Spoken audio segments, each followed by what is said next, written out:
Hello दोस्तों, आज फिर से मैं आप लोगों के लिए एक टॉपिक लेके आया हूँ टीसीएस। एक बच्चे की स्पेशली मेरे पास रिक्वेस्ट आई थी, सर टीसीएस पे एक वीडियो बना दो। चलिए देख लेते हैं टीसीएस क्या होता है। टीसीएस अगर मैं फुल फॉर्म की बात करूँ तो TCS tax collection at source. TDS पे मैंने आपको बता रखा है क्या होता है, ऑलरेडी मेरा वीडियो है। सबसे पहले मैं आपको बेसिक अंडरस्टैंडिंग दूंगा कि टीडीएस टीसीएस में आप कंफ्यूजन ना हो आपको। यहाँ पर मिस्टर एक्स है, यहाँ पर मिस्टर वाई है। मिस्टर एक्स सेलर है, मिस्टर वाई बायर है। मिस्टर एक्स ने सेल किया कुछ गुड्स, तो यहाँ पर गवर्नमेंट ने मिस्टर एक्स के कहा देखो मिस्टर एक्स, हमें ना मिस्टर वाई पे डाउट है, कहीं ना अपनी इनकम हाइड ना कर लिए या टैक्स ना दे, तो आप एक काम करना, जब भी आप मिस्टर वाई को सेल करो ना तो इससे टैक्स और वसूल लेना, जिसको हम टीसीएस बोलते हैं, टैक्स कलेक्शन एट सोर्स, और गवर्नमेंट को जमा कर देना। ऐसे ही मिस्टर वाई को बोला कि देखो मिस्टर वाई, जब भी आप पेमेंट करते हो मिस्टर एक्स को, जब भी आप पेमेंट करते हो मिस्टर एक्स को, तो आप ना इससे टैक्स डिडक्ट कर लेना, यानी पूरी पेमेंट मत करना, टैक्स काट कर जब पेमेंट करना। मतलब इसको हम बोलते हैं TDS, tax deduction at source. जब भी मिस्टर वाई एक्स को पेमेंट करेंगे तो ये टीडीएस काटेंगे, और जब सेलर मिस्टर एक्स सेल करेंगे वाई को तो ये टीसीएस काटेंगे गुड्स पे। इतनी बातें आपको क्लियर होगी। तो मान लो अगर 10,000 अगर पेमेंट करना है मिस्टर वाई को एक्स को, तो ये 10% के हिसाब से टीडीएस काटेंगे, 1,000 जमा करवा देंगे। ऐसे ही अगर मिस्टर एक्स जो सेलर है मिस्टर वाई को गुड सेल किया, तो मान लो 10,000 का सेल किया है, तो 10% अगर टीसीएस लगाएंगे तो फिर हो जाएगा 11,000 रुपये, ये गौर इनसे वसूलेंगे, और 1,000 जो है वो गवर्नमेंट को जमा कर देंगे।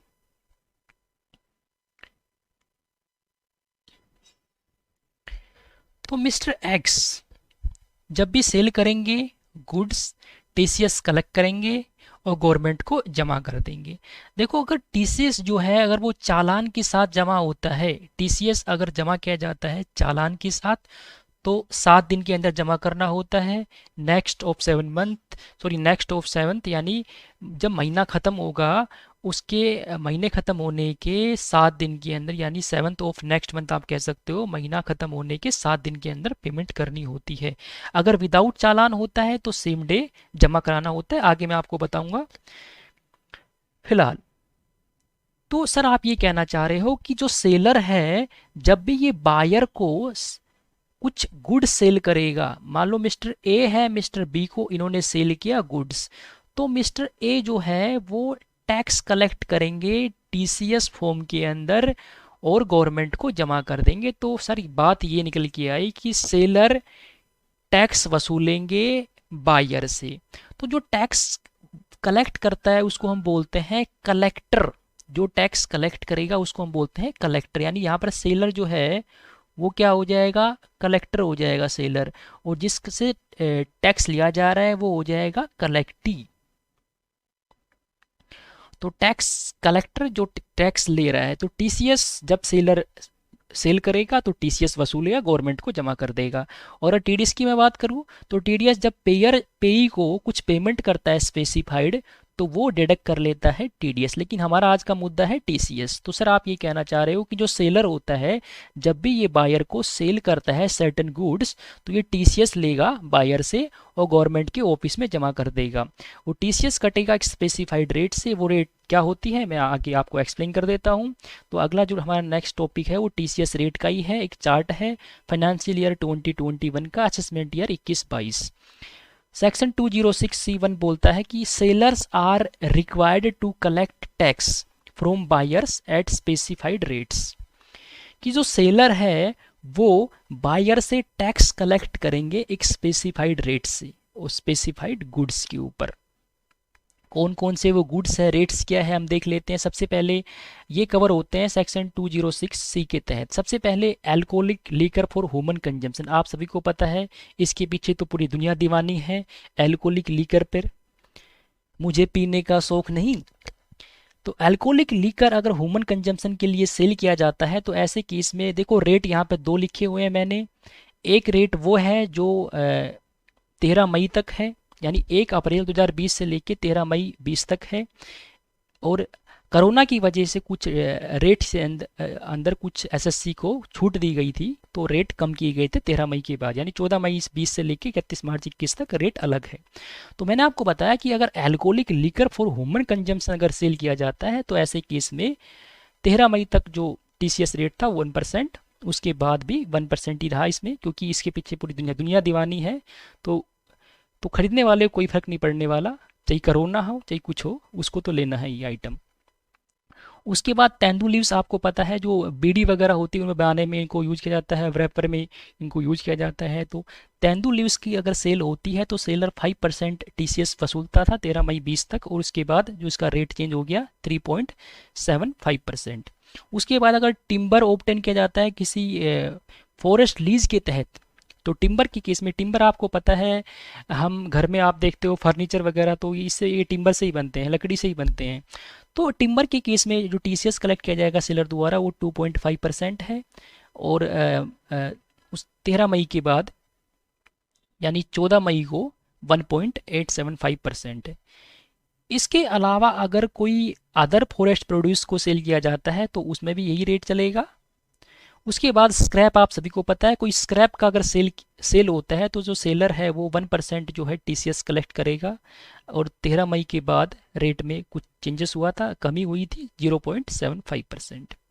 अगर कोई मिनरल्स जैसे कोल, लिग्नाइट, आयरन, सर ये क्या होता है? देखो कोल लिग्नाइट का जो यूज़ होता है वो पावर जनरेशन में होता है, तो अगर इनकी सेलिंग होती है तो ऐसे केस में 1% टीसीएस, और उसके बाद रेट कम हुआ था 13 मई के बाद 0.75%। उसके बाद सेल ऑफ मोटर व्हीकल, अगर मोटर व्हीकल को सेल किया जाता है तो जो सेलर होता है वो टीसीएस कलेक्ट करेगा।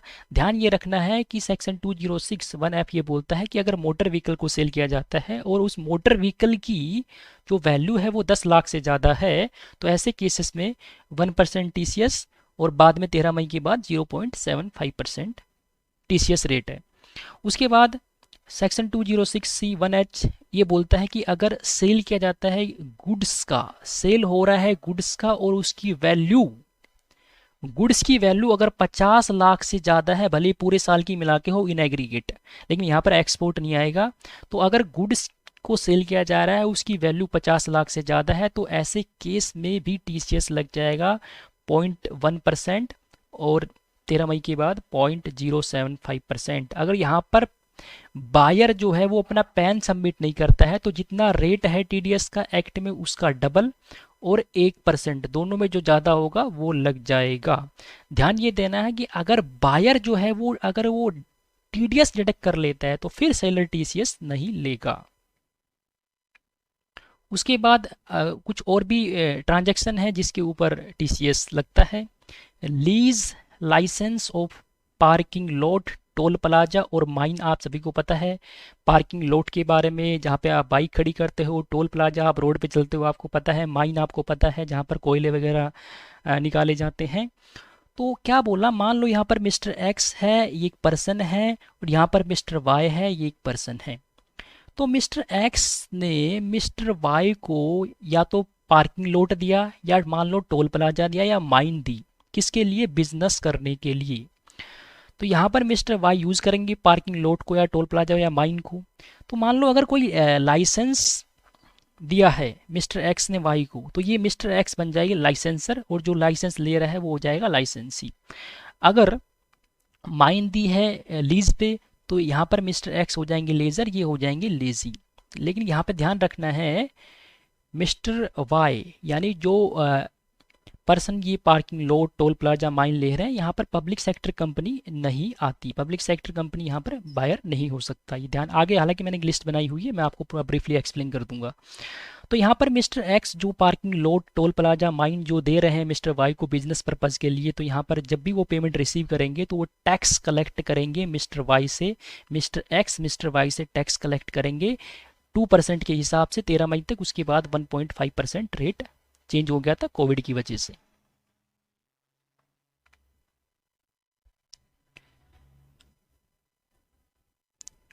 उसके बाद सेक्शन 2061G ये बोलता है कि ये स्पेशली है रेमिटेंस के ऊपर, जो फॉरेन करेंसी जो रेमिट की जाती है एक कंट्री से दूसरी कंट्री में, जो भारत से कोई पैसा बाहर भेजा जा रहा है उसको बोलते हैं रेमिटेंस।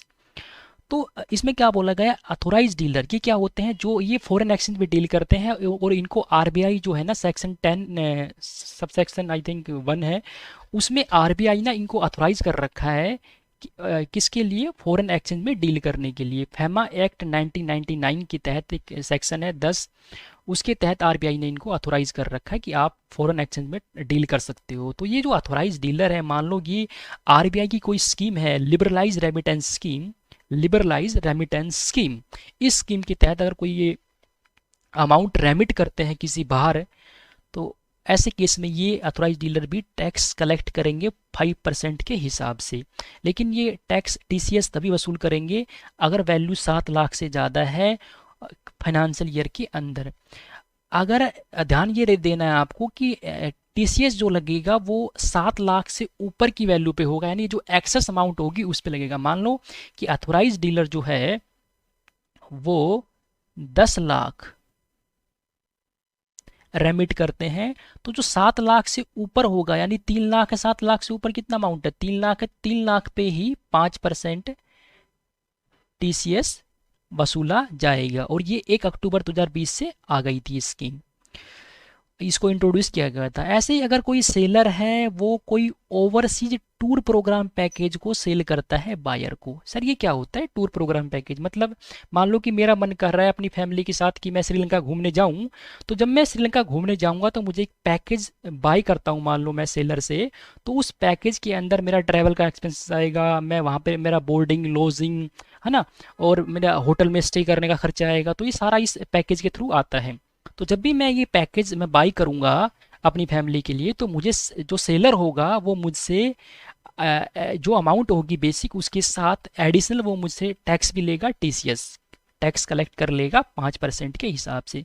यहाँ पर आपको ये बात ध्यान देनी है कि यहाँ पर 7 लाख की कोई लिमिट नहीं है, भले ही ये 2 लाख हो, 2 लाख का पैकेज हो, तब भी सेलर जो है वो 5% टीसीएस वसूलेगा बायर से। अगर देखो रेमिटेंस होता है out of India for education, education के लिए अगर रेमिटेंस हो रहा है आरबीआई की लिबराइज रेमिटेंस स्कीम के तहत, और वैल्यू जो है वो 7 लाख से ज़्यादा है, तो फिर 0.5% टीसीएस वसूला जाएगा। In case of education purpose के लिए आप रेमिटेंस कर रहे हो आउट ऑफ इंडिया, यानी मनी भेज रहे हो, तो ऐसे केस में कुछ छूट दी गई, 0.5% टीसीएस वसूला जाएगा। एग्जाम्पल दे रखा है मैंने यहाँ पर, मान लो कि मिस्टर राज है यहाँ पे, ये इनका यूएसए में कोई सन है जो स्टडी कर रहे हैं, और मिस्टर राज ने अपने सन को 10 लाख रुपए सेंड किए, रेमिट किए, ट्रांसफ़र किए। तो यहाँ पर जो बैंकर होगा, क्योंकि आपको पता है कि जो मनी ट्रांसफ़र होती है वो बैंक के थ्रू होती है, तो बैंकर जो है वो टीसीएस हो जाएगा 5% के हिसाब से 3 लाख, यानी 7 लाख से ऊपर जितना एक्सेस अमाउंट होगा 3 लाख उस पर टीसीएस वसूला जाएगा बैंकर द्वारा। ऐसे ही मान लो कि राज ने अपनी फैमिली के लिए, खुद के लिए एक टूर ऑपरेटर से इन्होंने एक टूर पैकेज परचेस किया है श्रीलंका जाने के लिए, तो यहाँ पर जो टूर ऑपरेटर होगा वो मानो 2.5 लाख का अगर पैकेज है तो उस पर टीसीएस वसूलेगा 5% के हिसाब से। अगर मैं बात करूँ ड्यू डेट्स की, जो टीसीएस देखो काटेगा कलेक्टर, जो टैक्स कलेक्ट करता है वो कलेक्टर होता है। तो कलेक्टर जो है वो टैक्स कलेक्ट करता है तो अपनी पॉकेट में नहीं रखता, वो गवर्नमेंट को जमा करता है, क्योंकि उस टैक्स का अल्टीमेटली एक तरह से मैं ये बोलूँ एडजस्टमेंट करना होता है जिसका टैक्स काटा गया, यानी जो कलेक्टी है जब वो आईटीआर फाइल करेगा वो इस टीसीएस का रिफंड भी ले सकता है अगर उसकी इनकम जो है बेसिक एग्जाम्पशन लिमिट से कम होती है, उसको इसकी डिडक्शन मिल जाएगी, यानी ऑलरेडी इसने टैक्स पे कर रखा है। तो ड्यू डेट की मैं अगर बात करूँ, हालांकि टीडीएस टीसीएस जो है, स्पेशली जो टीसीएस है ये जो बड़ी बड़ी ट्रांजैक्शन होती है उनको ट्रेस करने के लिए लाया गया था, गवर्नमेंट की इंटेंशन ये थी, और टीडीएस लाया गया था कि गवर्नमेंट एक टैक्स मैकेनिज्म जिसके थ्रू से गवर्नमेंट टैक्स एवेजन को स्टॉप कर सके, टैक्स चोरी को रोका जा सके, जहाँ पे इनकम होती है वहीं पे टैक्स लगा दो। और टीसीएस जो ट्रांजैक्शन होती है बड़ी बड़ी, जहाँ पे टीडीएस अप्लीकेबल नहीं वहाँ पे टीसीएस लगा दिया।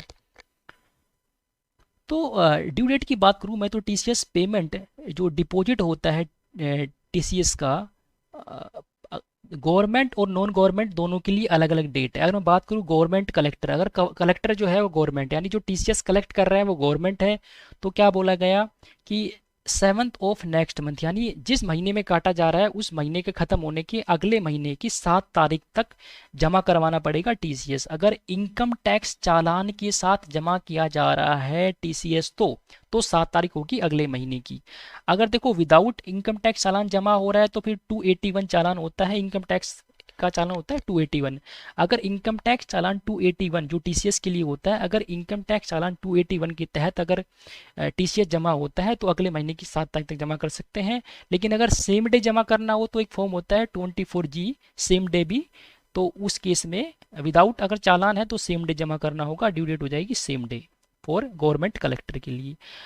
For non non government collector, यानी जो टीसीएस कलेक्ट कर रहा है वो अगर नॉन गवर्नमेंट है तो उसके लिए क्या बोला गया भैया, within 1 week of next month, यानी जिस महीने में टीसीएस कलेक्ट किया जा रहा है वो महीना खत्म होने के बाद जो अगला नेक्स्ट मंथ आएगा उसके 1 सप्ताह के अंदर आपको टीसीएस जो आपने कलेक्ट किया है वो गवर्नमेंट के खाते में जमा करना होगा।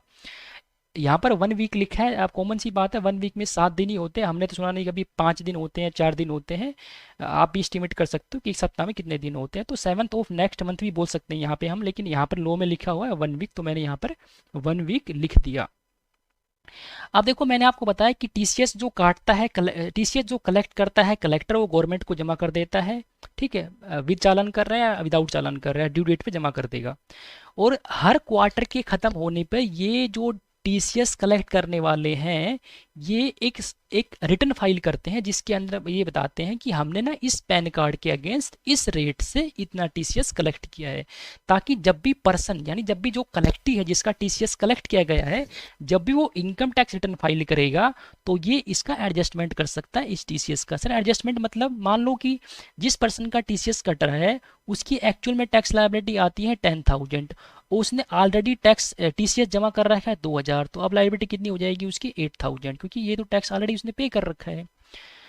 तो मैं बात कर रहा था ड्यू डेट की, टीसीएस की जो रिटर्न है उसकी ड्यू डेट फर्स्ट क्वार्टर, आपको पता है क्वार्टर जो है होता है 3 महीने का होता है, फर्स्ट क्वार्टर होता है अप्रैल मई जून का, तो जून को ख़त्म हो जाएगा, तो क्या बोला गया जो फर्स्ट क्वार्टर ख़त्म होते ही 15 जुलाई को आपको रिटर्न फाइल करनी होगी। 15 जुलाई ड्यू डेट है, इससे पहले पहले आप जमा कर दो। उसके बाद सेकंड क्वार्टर में अगर 30 सितंबर को ख़त्म होता है तो 15 अक्टूबर तक आपको जमा करना होगा, रिटर्न फाइल करनी होगी आपको। थर्ड क्वार्टर ख़त्म हो टीसीएस रिटर्न की जो ड्यू डेट है वो हो जाएगी 15 जनवरी, यहाँ तक आपको टीसीएस रिटर्न फर्निश करनी पड़ेगी।